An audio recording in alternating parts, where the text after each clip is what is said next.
Hello बच्चों, कैसे आप सभी। आई होप अच्छे होंगे और अच्छे लग रहे होंगे आज हम भी, है ना।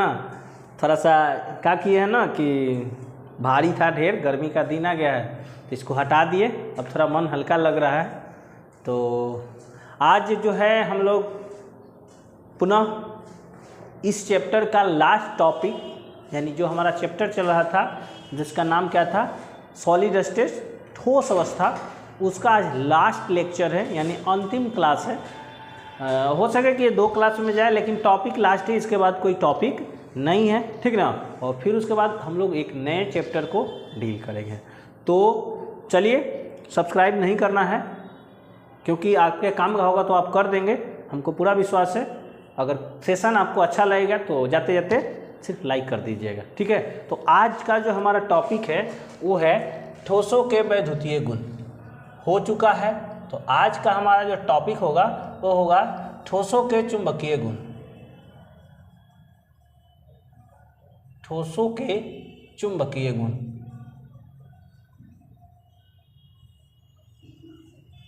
चुंबकीय गुण तो देखिए, 2 तो आपको कम से कम पता ही होना चाहिए। 2 गुण आपको कम से कम पता होना चाहिए, और पता ही होगा कि एक आकर्षण होता है, एक विकर्षण होता है। चुंबक में विपरीत पोल में क्या होता है, आकर्षण होता है, और सेम पोल में क्या होता है, तो विकर्षण होता है। ये 2 आपको पता है। लेकिन केमिस्ट्री चैप्टर 1 में जो है यहाँ टोटल 5 है। एगो थोड़ा सा दिखा रहे हैं क्योंकि उस पर ध्यान थोड़ा सा ही देना है। टोटल है कितना, 5 है, लेकिन एक पर थोड़ा सा ध्यान देना है और प्रॉपर फोकस कम से कम 2 पे करना है। ये जो यही है, आकर्षण और विकर्षण वाला। चलिए लिख देते हैं, और हम ऐसा करेंगे कि पहले उसका हम क्लियर लिख देंगे, उसके बाद एक एक करके आपको क्लैरिटी दिखा देंगे कि क्या क्या कहना चाह रहा है। तो ठोसों के चुंबकीय गुण निम्न है। फर्स्ट है अनुचुंबकीय पदार्थ। अनुचुंबकीय पदार्थ। सेकेंड है प्रतिचुंबकीय पदार्थ।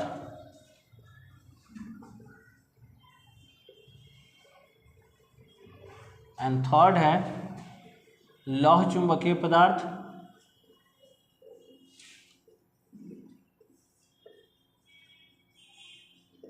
फोर्थ है आपका प्रतिलौह चुंबकीय पदार्थ।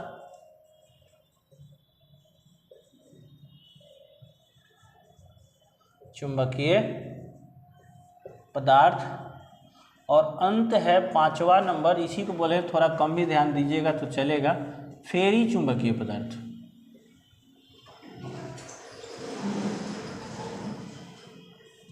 ठीक है, तो यही 5 टॉपिक हैं और इसके बाद चैप्टर पूरी तरह से खत्म हो जाएगा। एक बात ध्यान देंगे कि कुछ भी सब खत्म नहीं होता है। सिलेबस उसको अगर आप सही ढंग से पढ़ें, ये एनसीईआरटी के अकॉर्डिंग है। बहुत भी प्रकाशन के बुक है, जैसे दिनेश हो गया, प्रदीप हो गया, आर.एस. अग्रवाल है, बहुत सारे हैं। आपको पढ़िएगा तो और इसके बारे में बहुत सारा चीज़ सीखने को मिलेगा, ठीक ना। लेकिन एक 12th क्लास के सिलेबस के अनुसार जो बात कहा जाता है, ये यहाँ आपका एंड हो जाएगा, ठीक है। ये लास्ट टॉपिक है, ठीक है। तो ऐसा करते हैं, हमें अनुचुंबकीय, प्रतिचुंबकीय और लौह चुंबकीय एक एक करके पहले तीनों को लिख लेते हैं, उसके बाद बचे 2 को भी लिख देंगे, उसके बाद आपको हम समझा देंगे। मोटा मोटी समझ लीजिए कि अनुचुंबकीय होते हैं जो चुंबकीय क्षेत्र में रखने पर थोड़ा धीरे धीरे क्या करते हैं, अट्रैक्ट करते हैं। मतलब अट्रैक्शन तो होता है, लेकिन कैसे होता है, धीरे धीरे, ठीक है। अनुचुंबकीय क्या होते हैं, जिसको चुंबकीय फील्ड में अगर आप रखते हैं तो उनका जो धीरे धीरे क्या होगा, आकर्षण होगा, ठीक है। और रहा बात प्रतिचुंबकीय का, तो प्रतिचुंबकीय होते हैं जो चुंबकीय क्षेत्र में रखने पर या तो धीरे धीरे प्रतिकर्षित होंगे या कुछ नहीं होंगे, या तो धीरे धीरे क्या होंगे, दूर भागेंगे एक दूसरे से, या जहां है वहीं रह जाएंगे। और वही अगर बात किया जाए लौह चुंबकीय का, तो लौह चुंबकीय नाम में ही लौह है, और आपको पता है कि चुंबक जो होता है, चुंबक बना ही होता है लोहा से और लोहा के यौगिक से। चुंबक आपको पता है 2 प्रकार के होते हैं, एक होता है अस्थाई और एक होता है अस्थाई। अस्थाई जो होते हैं वो बने होते हैं स्टील जिसको हम लोग बोलते हैं क्या, इस्पात, इस्पात। और अस्थाई जो होता है नॉर्मल लोहा का। ये आपको कंपटीशन एग्जाम में भी काम आ जाएगा। चुंबक दो प्रकार के होते हैं, अस्थाई, अस्थाई। एक बना होता है इस्पात का और अस्थाई, और अस्थाई बना होता है किसका, नॉर्मल लोहा का। तो देखो आपको पता है कि इस्पात के मेन घटक कौन कौन है, तो लोहा, निकेल, क्रोमियम प्लस कार्बन भी कुछ मात्रा में होता है। तो देखो यहाँ भी लोहा है कि नहीं है ना, और यहाँ तो लोहा ही है। तो देखो लौह चुंबकीय पदार्थ वैसे पदार्थ होते हैं जिसको अगर चुंबकीय फील्ड में रखोगे तो वो जबरदस्त अट्रैक्शन करते हैं। यानी बोल सकते हो कि जैसे 3 दिन से भूखा आदमी खाना देकर जैसे हमला करता है ना, सेम उसी तरह से लौह चुंबकीय पदार्थ को अगर चुंबकीय क्षेत्र में रखोगे तो उतना ज़्यादा क्या होगा, अट्रैक्शन होगा। जैसे आप प्रैक्टिकल करके देख सकते हो, अगर आपके पास चुंबक है तो कोई रॉड जो है और खास करके नया हो तो उसको रखिए, बहुत ज़बरदस्त आकर्षण होगा। तो वही हो गया क्या, लौह चुंबकीय पदार्थ। और ये ऐसे लौह चुंबकीय पदार्थ होते हैं या वैसे पदार्थ होते हैं कि अगर आप कुछ देर बाद वहाँ से चुंबक को हटा भी दीजिए तो चुंबक तो बना रहेगा। क्यों बना रहेगा, क्योंकि चुंबक का निर्माण ही इससे हुआ है। ठीक है, तो इसमें ये सब आ जाते हैं, लोहा, निकेल, क्रोमियम, कॉपर वगैरह, ये सब क्या है, लौह चुंबकीय पदार्थ। तो ऐसा करते हैं, हम तीनों का डेफिनेशन लिख देते हैं, थोड़ा सा समझा देंगे, काम हो जाएगा। ठीक है, चलिए देखेंगे, हमने नोट कर दिया है 2 का। ठीक है, एक अनुचुंबकीय और एक प्रतिचुंबकीय। ठीक है, हमने आपको पहले जैसे समझाया कि अनुचुंबकीय क्या होते हैं, जो दुर्बलता से यानी कि धीरे धीरे आकर्षित होते हैं, और प्रतिचुंबकीय वो होते हैं जो धीरे धीरे या तो प्रतिकर्षित करेंगे या तो कुछ नहीं करेंगे। तो देखिए वही लिख दिया, अनुचुंबकीय को इंग्लिश में पैरामैग्नेटिक कहते हैं। ठीक है, वैसे ठोस पदार्थ जिसे चुंबकीय क्षेत्र में रखने पर दुर्बलता से आकर्षित होते हैं, दुर्बलता से आकर्षित होते हैं यानी धीरे धीरे अट्रैक्ट होता है, उसे क्या कहते हैं, अनुचुंबकीय पदार्थ। उसे क्या कहते हैं, अनुचुंबकीय पदार्थ। इसके कुछ एग्जाम्पल्स हैं, Fe3+, Mn2+, उसके बाद है Cr3+, O2। इस पर थोड़ा ज़्यादा फोकस दीजिएगा, क्योंकि बिहार बोर्ड ये चीज़ बहुत बार, लगभग 3 से 4 बार आपको पूछ चुका है कि निम्न में से कौन अनुचुंबकीय पदार्थ है, और ऑप्शन में O2 रहता है। तो अगर आपको 2 इलेक्ट्रॉनिक कन्फिग्रेशन एक होता है, एक इलेक्ट्रॉनिक कन्फिग्रेशन होता है जनरल एटम का कन्फिग्रेशन। अगर आपको ये आता है तो आप इन सभी का निकाल सकते हैं कि ऐसे ये अनुचुंबकीय है। जैसे आगे उसको मेंशन किया गया है कि इसके पास अनपेयर्ड इलेक्ट्रॉन होते हैं। क्या होते हैं, अनपेयर्ड इलेक्ट्रॉन होते हैं। वो अनपेयर्ड इलेक्ट्रॉन कैसे पता चलेगा, तो इलेक्ट्रॉनिक कन्फिग्रेशन से। किससे पता चलेगा, इलेक्ट्रॉनिक विन्यास से। तो अगर आपको इलेक्ट्रॉनिक विन्यास आता है तो ठीक है, नहीं आता है तो डिस्क्रिप्शन में लिंक है, आप 0 लेवल से इलेक्ट्रॉनिक कन्फिग्रेशन को इच्छा है तो समझ सकते हैं। अगर आपके पास समय नहीं है तो आप यहाँ से याद कीजिए कि अनपेयर इलेक्ट्रॉन होते हैं और आगे बढ़ जाइए। उसके बाद देखिए क्या कहा गया है कि ये रंगीन यौगिक का निर्माण करते हैं, यानी कलर्ड कंपाउंड बनाते हैं। रंगीन यौगिक इसलिए बनाते हैं क्योंकि इसके पास जो होता है अनपेयर्ड इलेक्ट्रॉन होता है।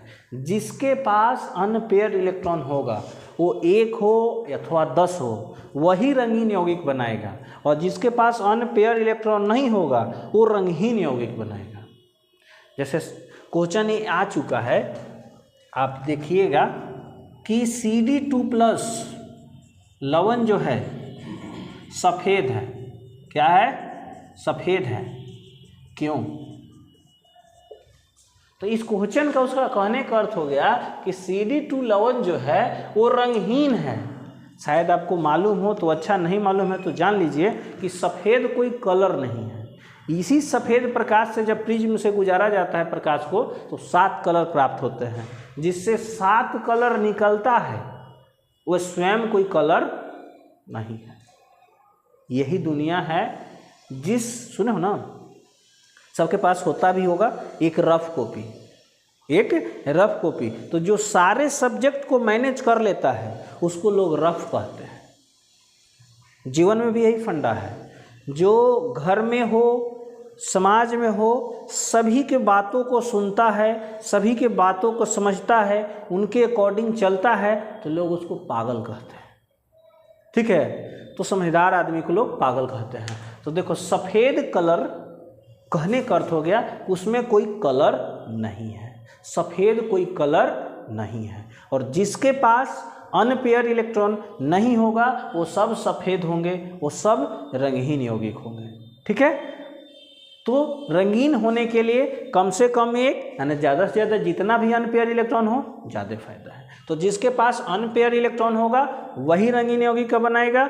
जो रंगीन यौगिक बना रहा है यानी उसका आंसर आपसे दे दे, जैसे कि क्वेश्चन मान लो ये दे दिया आपसे कि Fe3+ जो है Fe3+ रंगीन है, क्यों? तो कुछ तुल फजूल नहीं करना है, एक लाइन में आंसर दे दीजिए कि Fe3+ के पास अनपेयर इलेक्ट्रॉन उपस्थित होने के कारण यह रंगीन है। कंपेयर भी कर सकता है कि बताइए Fe3+ रंगीन है जबकि Cd2+ रंगहीन है, तो वही आंसर देना है। इसके पास अनपेयर इलेक्ट्रॉन उपस्थित है इसलिए रंगीन है, जबकि इसके पास अनपेयर इलेक्ट्रॉन अनुपस्थित है, या बोल सकते हैं कि सब पेयर इलेक्ट्रॉन है इसलिए यह क्या है, रंगहीन है अथवा सफ़ेद। ठीक है, तो देखिए अब हमने ऐसा डिस्कशन कर लिया कि इसका डिफिनेशन मीन बताए ही आप समझ गए। क्या कहा है? अगला हमारा है प्रतिचुंबकीय यानी डाईमैग्नेटिक सब्सटेंस। वैसे ठोस पदार्थ जिसे चुंबकीय क्षेत्र में रखने पर दुर्बलता से प्रतिकर्षित होते हैं, दुर्बलता से प्रतिकर्षित होते हैं, या बोले तो या तो प्रतिकर्षित करेगा या तो कुछ नहीं करेगा, जहाँ है वहीं रहेगा, उसे प्रतिचुंबकीय पदार्थ कहते हैं। प्रतिकर्षित हो या कुछ नहीं करे वो प्रतिचुंबकीय पदार्थ। जैसे इसका एग्जाम्पल है, देखो H2O, NaCl, C6, H6, ATC। आप देखो जल में चुंबक अप्लाई करो, या तो कोशिश करेगा कि चुंबक से थोड़ा दूर भागे या कुछ नहीं करेगा। इसके कारण इसके जो इम्पॉर्टेंट पॉइंट है वो समझने वालों ये है कि इसके पास सभी पेयर इलेक्ट्रॉन होते हैं, यानी जल जो है रंगहीन है, ये आपको भी पता है हमको भी पता है। 10th में पढ़े होंगे कि जल का pH मान 7 है और ये रंगहीन है। तो रंगहीन इसलिए है क्योंकि इसके पास सभी क्या है, पेयर इलेक्ट्रॉन है, जोड़े इलेक्ट्रॉन। ठीक है, और अगला पॉइंट क्या है कि ये रंगहीन यौगिक का निर्माण करता है। रंगीन और रंगहीन ये सब इसी पे डिपेंड करेगा। अनपेयर इलेक्ट्रॉन है तो रंगीन, अनपेयर इलेक्ट्रॉन नहीं है तो रंगहीन।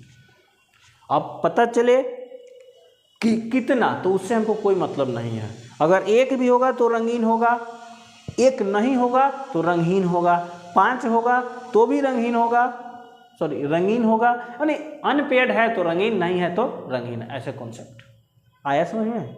एकदम दिमाग में ठोक देंगे अगर आप थोड़ा सा अपना दिमाग लगाएंगे तो हम झट से एक और कर लेते हैं लौह चुंबकीय, और 2 टॉपिक जो हमारा रह जाएगा फेरी और प्रतिफेरो, इसको हम लोग अगले क्लास में करेंगे। तो आप इसको चाहें तो स्क्रीनशॉट कर सकते हैं। और एक बार फिर बोलते हैं कि अगर आपके दिमाग में झटका दे रहा है अनपेयर्ड इलेक्ट्रॉन, तो आप आराम से जो डिस्क्रिप्शन में लिंक है उससे अनपेयर इलेक्ट्रॉन निकालना पढ़ सकते हैं। और एक और देखिए, हाँ यहाँ पे ये बनता है आपका MOT से। किससे बनता है? MOT से। ये MOT क्या है? तो MOT का फुल फॉर्म होता है मॉलिक्यूलर ऑर्बिटल थ्योरी, आणविक कक्षक सिद्धांत। आप देखिए ये सब आयन है, Fe3+, Mn2+ या 3+, लेकिन O2+ जो है वो अणु है। और आपको पता है 3 ही होते हैं, परमाणु, अणु, आयन। परमाणु, अणु, आयन। तो परमाणु और आयन का इलेक्ट्रॉनिक कॉन्फ़िगरेशन जनरल होता है, जिससे आप विन्यास लिखकर समझ सकते हैं। उसका लिंक हमने दे दिया है। अगर आप MOT भी पढ़ना चाहते हैं, हम तो कहेंगे कि मत पढ़िए, लेकिन क्योंकि 12th में समझने का समय नहीं है, 11th का टॉपिक है। अगर आप पढ़ना चाहते हैं तो उसका भी डिस्क्रिप्शन में लिंक है, आप वो भी पढ़ सकते हैं। या चैनल पर आपको इसका पूरा एक 11th क्लास का चैप्टर 4 का प्लेलिस्ट ही मिल जाएगा, जिसमें शायद 14 या 15 वीडियो हैं। आप चाहें तो आराम से समझ सकते हो। बहुत ही इंपॉर्टेंट चैप्टर है, इसी कारण देखो हम सारे 11th के चैप्टर का वीडियो नहीं क्रिएट किए हैं, लेकिन चैप्टर 4 जरूरी है, इसलिए हम उसका बना दिए। कुछ ज़्यादा स्पीड बोल रहे हैं तो इसका भी सजेशन दीजिएगा, हम कोशिश करेंगे कि आराम से आपको समझाएं। ठीक है, तो इसको आप स्क्रीनशॉट कर सकते हैं।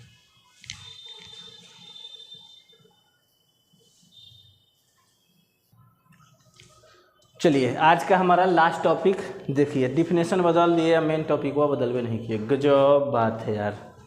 कौन सा है? तो लॉ। पारा को हटाइए, फेरो को लाइए। 3rd नंबर लॉ चुंबकीय। और पारा का जगह क्या हो जाएगा, फेरोमैग्नेटिक सब्सटेंस। क्या है, वैसे ठोस पदार्थ जिसे चुंबकीय क्षेत्र में रखने पर प्रबलता से आकर्षित होते हैं। अणुचुंबकीय दुर्बलता से आकर्षित हो रहा था, लौह चुंबकीय जो होगा एकदम हमला कर देगा प्रबलता से। तो देखिए उन सब में आयन थे, यही है ना, ये सब ऐसे हैं। इनका अगर बात किया जाए, देखो लौह चुंबकीय में कुछ पॉइंट होते हैं। एक एग्जांपल तो आप समझ ही लिए, लौह चुंबकीय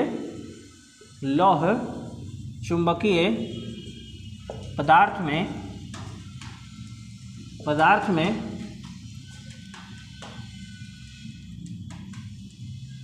आयन एक साथ एकत्रित होकर डोमेन का निर्माण करते हैं।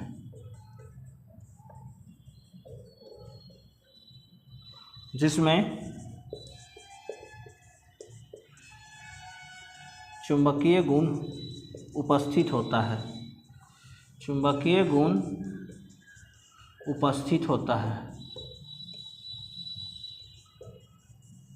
देखो आगे हम लोग जो दो और पढ़ेंगे ना, प्रति लौह चुंबकीय और फेरो चुंबकीय, उसमें भी डोमेन का संरचना आ जाएगा।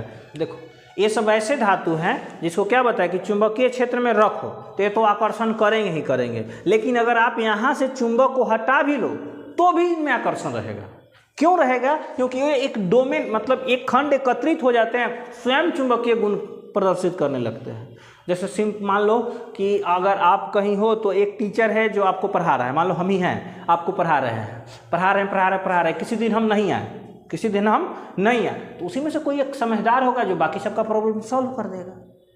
ऐसा होता है ना कि किसी भी क्लास में एक आध बच्चा तेज होता है, या मान लो एक आध बच्चा भोंथर है, एकदम लकड़ी वाला ग्रासी है, तो उसको समझा देगा।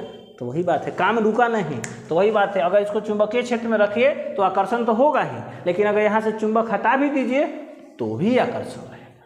ठीक है, और वो किसके कारण रहेगा, तो डोमेन के कारण। और डोमेन का जो संरचना होता है कुछ इस तरह का होता है।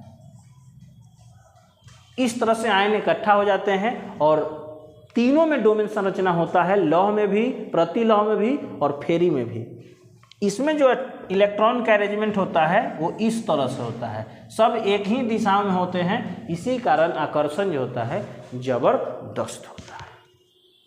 ठीक है, तो आज का क्लास हम इतना ही रखेंगे और अगला क्लास आपको पता है कि इससे भी छोटा होने वाला है, क्योंकि मात्र 2 टॉपिक है। ठीक है, और हो सके तो उसके बाद वाली क्लास में हम आपको एक और अच्छा सा चैप्टर कंडक्ट कराएंगे।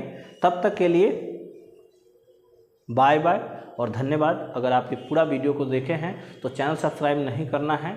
अगर आपको अच्छा लगा हो तो वीडियो लाइक कर सकते हैं, और अगर आपको लगा हो कि ये आपके काम का है तो कर सकते हैं। ठीक है, धन्यवाद।